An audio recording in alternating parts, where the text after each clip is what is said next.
Hey, it's Alex Radcliffe from Board Game Co. And today is another Kickstarter roundup, and this one just a bit of a word of warning before we jump in. On some of these, I might be a little bit lighter on some information than usual.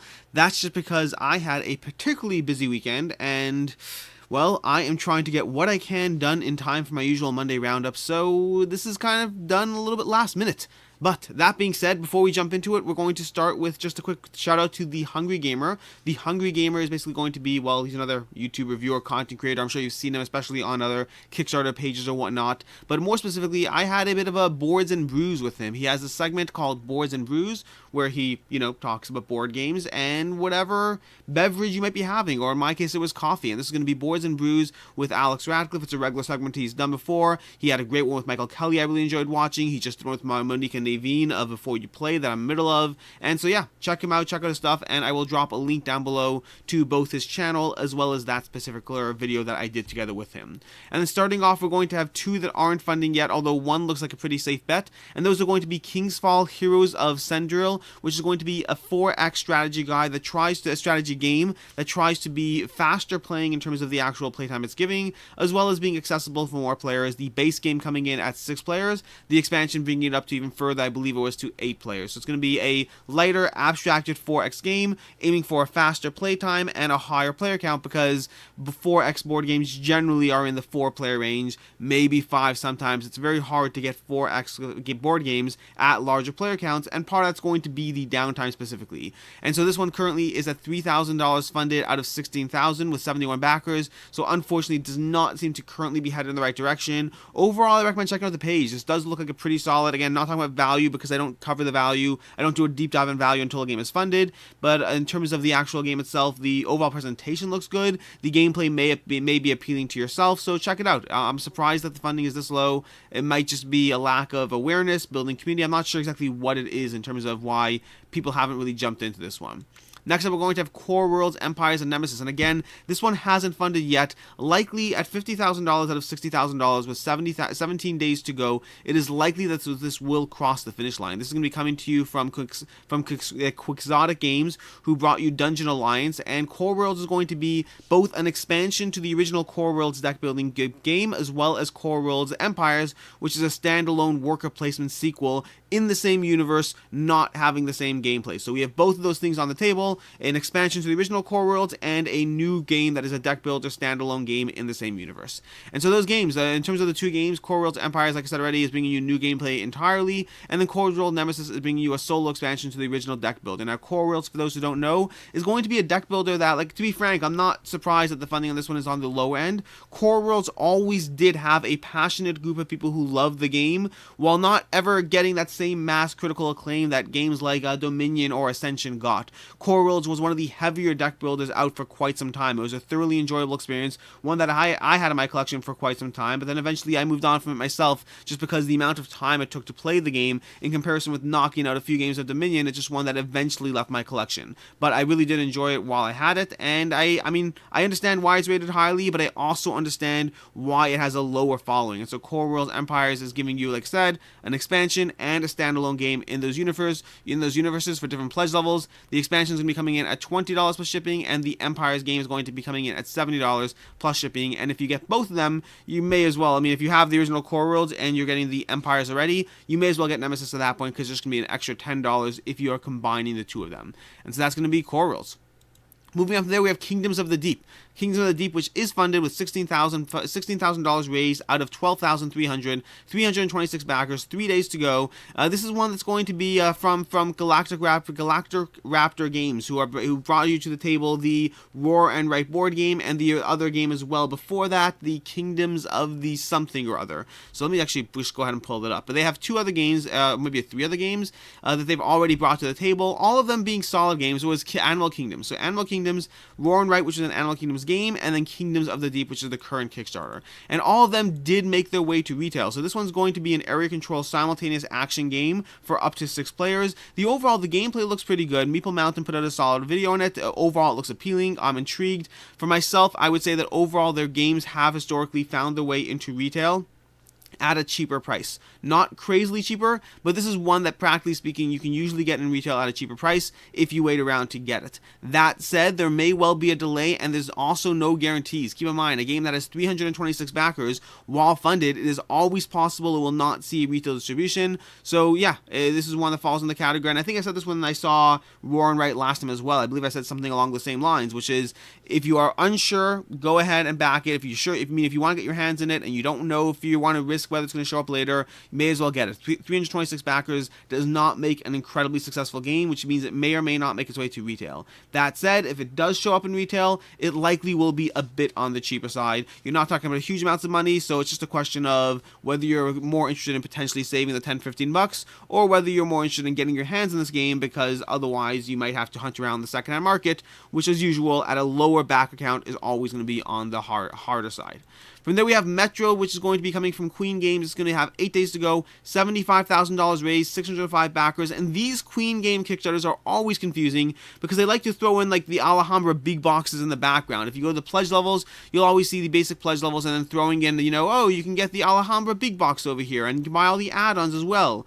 So it's always a little confusing to see how much of this is support for Metro itself versus how much is just getting other stuff. And you could obviously take a look at some of the backer numbers to get some feel over there. So we have 32 backers for the early bird combination. What do we have over here? We have 5 backers for regular Metro, the retail edition, which makes sense because you should not be getting this. I mean, you get the wooden wagons, so that might be a little different there. You're going to have early bird Metro Deluxe Big Box, which is going to have 551 backers, and that's going to be the bulk of the backers over there heading in for the Metro Big Box. Now, so overall, this game Metro is going to be a game that is a reprinting of the original Metro, along with some cleanup, along with some new art, new box, new whatever. This is going to be the new Metro moving forward. Now, Metro is a game that is a 6.6 on Board Game Geek. This is not some amazingly well-received game. This is a decent game that has been around for quite some time. I think even 2005. It might be 2005, but this has been around for quite some time. This is going to be their Deluxe Big Box, and they're bringing it to the table. They had a good little graphic over here. They're bringing it to the table both in a Deluxe Edition and a City Edition. So the Deluxe Edition, they are limiting to 2,000 copies worldwide, so it's limited printing.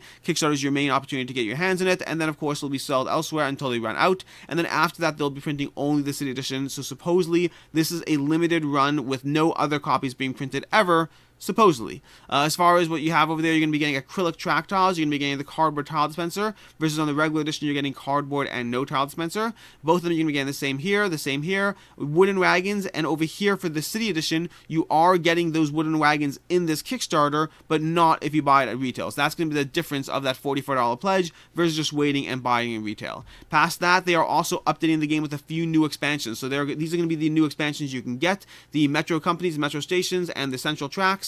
And that's basically what you're getting in terms of Metro. Overall, this is going to fall into the category of it may well be your best opportunity to get this price, but I am skeptical you will see your money back if selling it on the secondhand market. Factor in the fact that Metro as a board game is a decently well-rated but not well-loved board game, so the potential audience, people who are willing to pay enough for it to hold its value after the fact, I'm skeptical it will. It's going to fall into that category of the smaller amount of people buying it might just contribute to that scarcity of the few people who do want it later, but overall I would say that I am skeptical that this one will hold its value in terms of the cost to price point to what you're getting, and of course the lower rating of the original Metro being an okay but not amazing game. From there, we're going to move to Embryo Machine, a mecha war game. This is at 443 backers, $32,000 raised, 10 days to go, and this is going to be a mech war game that actually looks pretty interesting. There's a great video they have down the page that I really recommend checking out. It was going to be the 90-second review from over here at somewhere here. Here we go. 90-second Nerd had a great video that's, 3 minutes long, so basically double the 90 seconds he's promising you. That's unbelievable. That takes way too much time. I don't know why you're watching my videos, though. So it's going to give you a solid overview of the game that I really recommend checking out. 90-second Nerds, in general, is a channel worth subscribing to. They produce solid content in the 3-minute range, roughly, with the review part being condensed to 90 seconds. And so this is going to be an asymmetric mech attack game where you have all these mechs you're going to be getting in the games. You're going to be battling on these battlefield boards. But part of what I really appreciated from the game is each of the mechs comes with their own asymmetric style of play, their own style of actually the way they attack. It looked pretty fun and overall very accessible. The game itself, my biggest pet peeve myself was the art just isn't pulling me in. It's going to be giving you standees for the game, not miniatures, although you could buy STL files for the miniatures. So if we scroll down over here somewhere, we will see that they have STL files for the the miniatures. So over here we got the acrylic standee set, which is either $20 or part of one of the higher pledge levels, the additional copy of Embryo Machine, and then digital files for all the mechas for 3D printing. So if you want to 3D print some digital files, that'll cost you $25. That is a work in progress though. Pose is still subject to change. I believe this was done as a result of, well, people asking for it. So I think this was added on after the fact. As far as the cost for those, so you're talking about $45 for the base game or $75 for the Ace expansion, which includes some of those extras. Like it includes the acrylic standee, the metal custom bag, and I believe the Embryo soundtrack, if I'm not mistaken. Yep, that's there. So basically, you're getting an extra $50 worth of content for an extra $30 cost. As far as will it hold its value or not, it's going to be the same idea. This is going to fall into the category of that smaller pledge options. By the way, this game is available on Tabletop Simulator if you want to give it check it out. It is a very limited Tabletop Simulator. They condensed it to a very specific set of heroes, set of scenarios or whatnot, just to give you a quick dive-in optimal experience. But yeah, it's basically going to be the 444 backers is going to be the biggest factor in holding its value. A game in that price point without having anything particularly amazing, without having miniatures, stretch goals, all these Deluxe 5, Kickstarter exclusive, whatever, it's going to come down to its availability after the fact and how hard it is to get your hands on. I would say this falls very much in the category of, similar to a few of the ones we talked about already, it's going to fall into the category of if you want it, if you want to jump into it, well, if you're sure you want the game, you don't want to take a chance of not getting it, then Kickstarter is your best option. If you're more cost conscious and want to see how it plays out, just wait and see. Secondhand market or retail may well be cheaper on this one. Moving on from there, we have CoraQuest. CoraQuest is going to be one that I am incredibly biased on because I am going to be writing a quest with my daughter for this game. And CoraQuest is one that Ricky and I already reviewed. There's a review on our channel. You can check that out. This is going to be a Kickstarter coming in from Dan and Cora Hughes that is a family-friendly dungeon crawler. And so overall, this one is coming in, well, it's coming in at roughly $42 for a copy of the game. And then most of the pledge levels are just additional copies for cost savings or whatnot in case you want to gift them or just have extras in case your kids destroy components, depending on the age level of the kids you are playing with. And I say that because I have successfully played this with my 5-year-old, I played it with my 7-year-old, my 9-year-old, I know another content creator who played it with their 4-year-old, so that's great in terms of accessibility, possibly not as great in terms of holding onto your pieces, so getting 2 copies of the game is not the craziest thing at the end of the day. As far as the gameplay itself, it's going to be, like I said, a family-friendly dungeon crawler, introducing core dungeon crawler mechanics that make perfect sense for playing with adults. I have, in addition to my review with my daughter, I also have a gameplay with Quackalope where we both play the game together, 2 adults, although 1 adult and 1 person trying to run around the board acting inefficiently like a 6-year-old, which was Quackalope, to be clear, but overall it's a great solid dungeon crawling experience. As far as will it hold its value or not, so this is where it falls into the category of, if you look at the FAQ, they really say that they have no retail plans. Will CoraQuest be available at retail? We don't have any plans at this time to put it into retail distribution. However, the opportunity arises, we would consider it. So now my personal read, no insider knowledge here, my personal read is this is a father-daughter team who created a board game doing COVID for themselves. Okay, they're stuck at home doing COVID, no school, whatever it is, and they figured, hey, we'll make a board game. It has maths, it has geometry and stuff and reading and all these things, and then they really thought it was actually a pretty good board game and wanted to make it into a real board game. So that's how this whole thing developed, and that's why it's on Kickstarter. And so when they say they have no plans for retail, this is not some company trying to pay the bills and figure out how to keep the company open and make the next game and eventually bring it to retail. You're not going to have any of that. So whether this game makes its way into retail, in my opinion, is ultimately going to come down to whether publishers reach out and try to get their hands on this game to bring it to retail, which is not the craziest thing. This game is doing pretty well with so far 2,400 backers, $99,000 raised already, which means it's not the craziest thing that a publisher will reach out to them. At the same time, it's not going to have the same typical retail distribution that they have right now, so it comes down to the question of whether that match is made, whether a publisher decides to pick up this game, goes after them, and then they agree and accept, and this shows up in its retail, and even then there's the question of are you getting the same content or not. So it very much is a big risk in that sense. If it does not go to retail, I believe it will hold its value. This is a delightful dungeon crawler that will be fairly well sought after. The nice part of being on Board Game Breakfast, Dan and Cora Hughes have been on Board Game Breakfast for a while, talking about their game,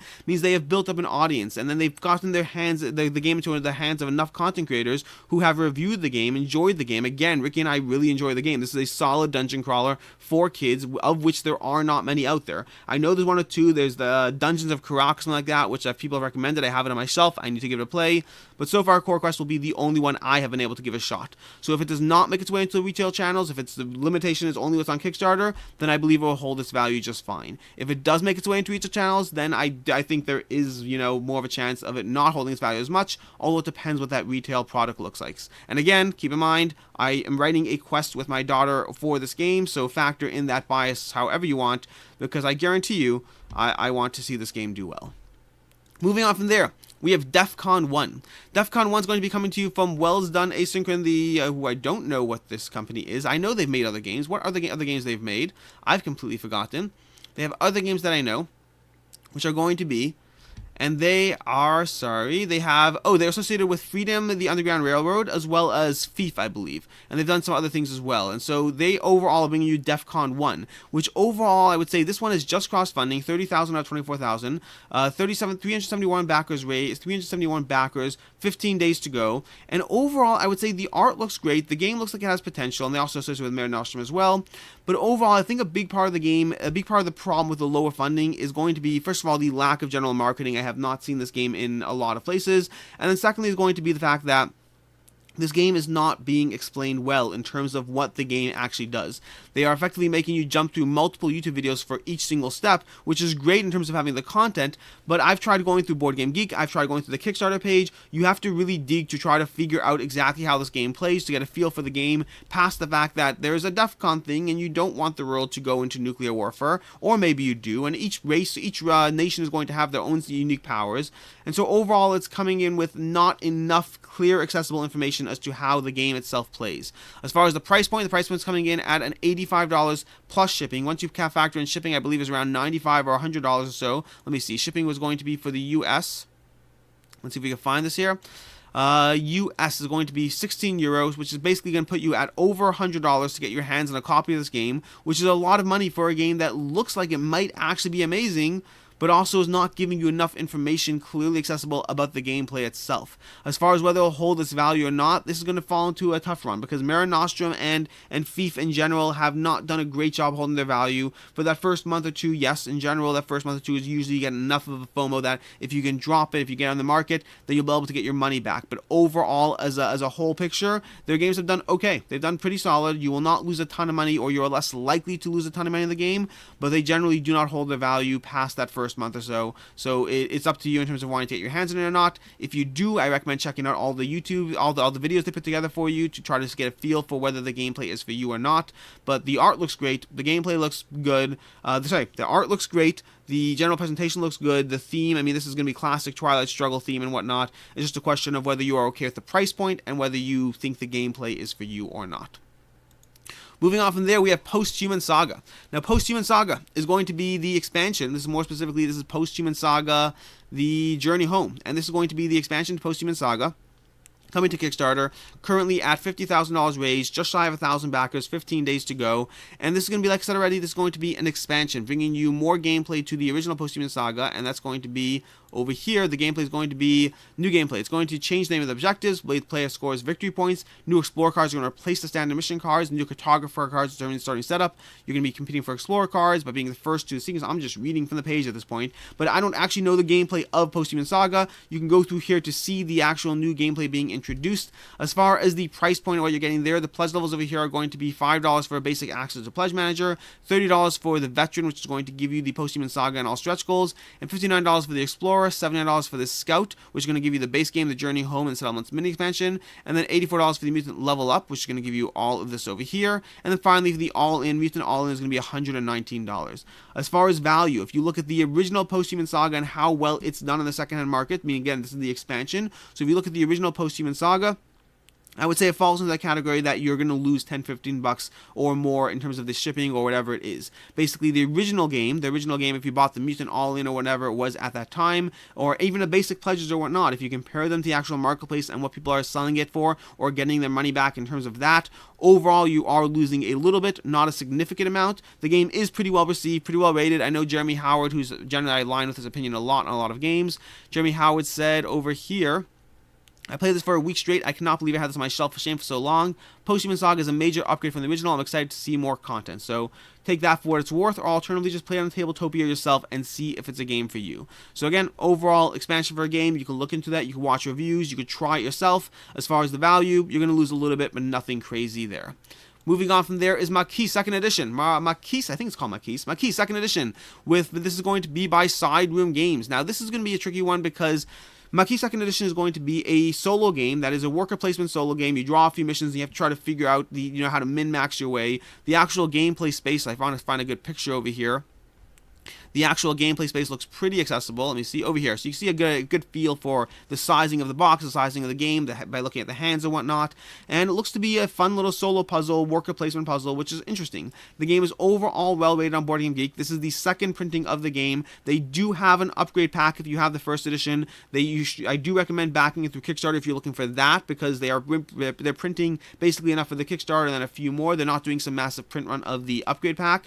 And then past that, there's going to be the second edition, which is going to be available. It's going to be $29 plus shipping over here. Overall, this one falls into the category of an okay back. It's one you are unlikely to see your money back on initially, at least until you wait for them to be between print runs. If you look at the original game and what it's sold for, because it's sold on Kickstarter, but plus you can get it on their website as well, and paying shipping either way. But the flip side is that this one went out of print pretty quickly and started selling for nearly twice its value while it was out of print, because it is a well-liked game with a lower degree of availability. So if this follows suit, if or when this goes out of print, you are almost certainly going to get your money back. Versus if you're trying to sell it after the fact, it's unlikely for you to get your money back. At the same time, the price point coming in at $29 is likely to be competitive with what they are selling it for on the online store, at least assuming if you go by their original Kickstarter for the game, which again kept it fairly competitive in terms of price. So that's going to be Maquis. An okay back in terms of what you're getting and your options to get it, but not a great back in terms of holding its value just because of the small price point, what you lose in shipping, and all of that. Moving on to Moon Adventure, Inner Grove, and Dokojong. This is going to be 3 new games by Oink Games. And the short version is going to be 3 new games, or one of them is really more of an upgrade. Moon Adventure is going to be a challenging cooperative game where you work together as a team to recover supplies on the moon. Dokojong is going to be a short game where you try to guess which character is what in terms of their hidden role amongst 5 different tiles while not exposing yourself. And then Inner Grove is going to be the revised edition of Inner Grove. Overall, the Oink Games fall into an interesting category with some of their games, similar to what I just talked about with Maquis. Some of their games will go out of print and then end up holding their value while they are out of print. Other of their games are in print and do not hold their value at all if you're comparing to what the cost is here. The cost for the game, let's say getting the bundle of 3 games, the cost is going to be $62 plus roughly $20 shipping in the US. You're talking about roughly $82 in the US, which is going to be the cheapest amongst the cheapest of your options for 3 of these games, when instead you can buy them for like $16 on your online store, depending if you can find them available in retail or whatnot. So overall, my opinion of this of the Oink Games bundle is, if you really want to get your hands on them, if you're a completionist, if you don't want to risk the out of print or which ones make their way into retail, which ones don't, then back it on the Kickstarter. You're going to be out an extra $30. It is what it is. And I say completionist specifically because this is a series of games that many people do want to get all of them. Gotta catch them all. I need to get every single last one, slot them onto my shelf, make them look pretty, even though I actually only like the gameplay of 2 of them. On the other hand, if you're someone who doesn't fall into that category, then I recommend just waiting till they hit retail. Usually the market, generally, not always, the market to a certain degree is self-vetting which ones are the most popular, which ones do the best, and those are the ones that are most likely to hit your friendly online game store for, 30% off what you are paying for in this Kickstarter. So that's going to be Oink Games. Again, completionist aspect, just go ahead and back it now. Focusing more on the monetary aspect and whether or not these are games for you, then just wait to see how they do at retail. 2 left. So, number 2, we're going to have Clinic Deluxe expansions, or not number 2, but second to last, the Pentultimate. Did I just do it's Penultimate, not Pentultimate? One time in a video I said Pentultimate, and I got a lot of people commenting on that extra T I threw in there. So, Clinic Deluxe extensions. This is going to be 2 new extensions for the Clinics game. Clinics, if you don't know already, is one of the heavier games on Board Game Geek, coming in at a 4.14 weight out of 5. That is definitely on the heavier side. This is introducing 2 new expansions for the game. The game already had the game, plus the deluxe version of the game, plus the expansions or the extensions for the game, and this is giving you 2 new extensions. For $40 you can get one of those extensions, for $75 you get 2 of those extensions, and again, this is a fairly heavy Euro game where you manage a clinic and try to figure out how to make everything work so that you ultimately win, and the extensions give you tons more gameplay ways to mix up the experience. For $115, you get all the extensions, which is going to be the original 3 extensions plus the campaign book. For $174, you get the big pack, which is everything, including the base game, and then, of course, the CEO, well, I don't know what that, of course, is. I do not know what that is. The CEO, the big pack number 3. So that's going to be the option over there. And that's going to be Clinic. Overall, as far as holding its value, if you look at their last Kickstarter for the Deluxe Edition plus expansions, overall, I would say if you look at the Board Game Geek Marketplace, this one generally has not held its value, which I'm kind of surprised by, because I mean, it's a well-rated game that people seem to like, and the production quality looks great. So I am a little bit surprised it hasn't held its value, but generally, people have been selling their deluxe editions for, 25, $30 less than what they paid for it, and that's before you even factor in shipping or anything else. So overall, I would say that based on past record, I'm a little bit surprised, but practically speaking, the deluxe edition and extensions have not held their value on the marketplace until now, which means if you want this game, then, well, either if you're getting extensions for a game you love, do what you want. Speaking for myself, when I'm buying expansions for a game I already know I love, I tend to be much less cost conscious and just pay the extra money and get it, rather than having to chase things down and worry about when and why or whatever else. Versus when it's a game that I do not know if I love, if it's a game that I have not had the opportunity to try and I'm already looking at my shelf of shame with 14 other games, then I usually just wait to see if I'm getting at the cheapest opportunity, because there's always another game. I'd rather get it when it's cheapest than rushing for it now. So Clinic, to practically speaking, has not held its value on the secondhand market, which means your best opportunity to get this game may well be picking it up on the secondhand market. And lastly, we have Cult of the Deep. This is going to be by BA Games. Cult of the Deep is going to be a 4 to 8 player hit and roll game, very reminiscent of Bang the Dice game. You're going to be playing as different roles you have to try to manage, whether you're a cultist, what type of cultist you are, whether you're trying to sacrifice yourself, whether you're trying to win as a team, all these different roles you have to juggle throughout the game. And overall, this one's going to be coming in at roughly $35 for the base pledge, and then from there it goes up in terms of paying up potentially $60 for the Kabbalist pledge, $90 for the High Priest, and then $750 for the Herald of the Deep pledge. Overall, the main thing that's coming to the table with in terms of exclusives is going to be, if I recall correctly, is going to be a Kickstarter coin. We have, with the game be available at retail, they do plan to include retail distribution. Will the Kickstarter of the game be different with available at retail? The game will be the same, but you'll have the Kickstarter exclusive dice, which will not be offered at retail, and then the Herald of the Deep will not be offered at retail. That's the $750 pledge, so I assume it's not being offered at retail. Overall, I would say that the main thing over here is going to be similar to some of the early ones as well, which is the price point of what they're offering versus the lack of exclusives is going to make this one where I would not be confident that it holds its value. The flip side is that 407 backers so far. Depending on where we actually end 23 days from now, the lower amount of distribution does make retail a question, even though the publisher is saying that they do plan to include retail plans, which is great. They're being very transparent. I value that. At the same time, depending on how many backers they actually get, that may or may not be a reality. That may or may not be something that actually happens. So it's going to fall into the same category as Kingdom of the Sea, and what do we have over here? We had a few. We had we had Kingdoms of the Deep and the Metro Deluxe Big Box and Embryo Machine, as well as Cult of the Deep, are all falling into that category of, if you want it, this might be your best, most guaranteed way to get your hands on a copy, versus if you are not sure, then just wait till retail and you may or may not get it for cheaper, but you may not get it at all. And that is basically going to be a wrap. That's going to be everything for today. Not a lot in the way of updates, just mostly a bunch of whole new stuff, and we will see you again next Monday with whatever else shows its way up in the Kickstarter Roundup. As always, I am Alex Radcliffe from Board Game Co., and I hope you have a good one.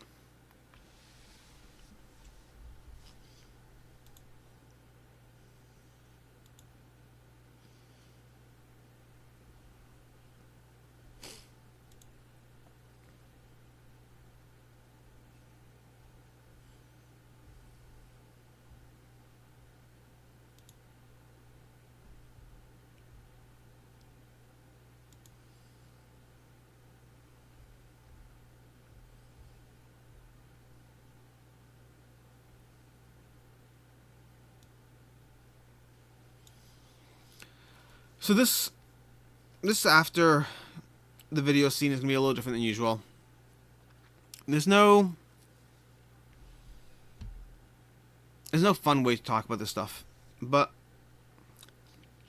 Ant Lab Games put out a thing about how they are leaving content creation. I'm still trying to figure out the best way to handle my approach to this news, and there likely will be conversations around this because I don't like what's happening, frankly. But they talked about how they have effectively been bullied and targeted and attacked for years now by people throwing accusations to them and trying to tear them down and rip them apart, and how the board game space and sphere in general has been less supportive than they would like, which I get, and it's hard. And I think that's because it is hard to generally take a stance these days. It's something I've tried doing to a small extent in some of my videos, and touching upon it in my weekend reviews normally. But it's certainly hard to take a very public stance about anything, especially if you're fighting back against people who are accusing someone of something. As soon as you accuse someone of something, the safest thing to do practically is withdraw from the conversation. If you offer an opinion, no matter what your intent, if you offer an opinion in defense of the accuser, you might be hurting the person they're accusing.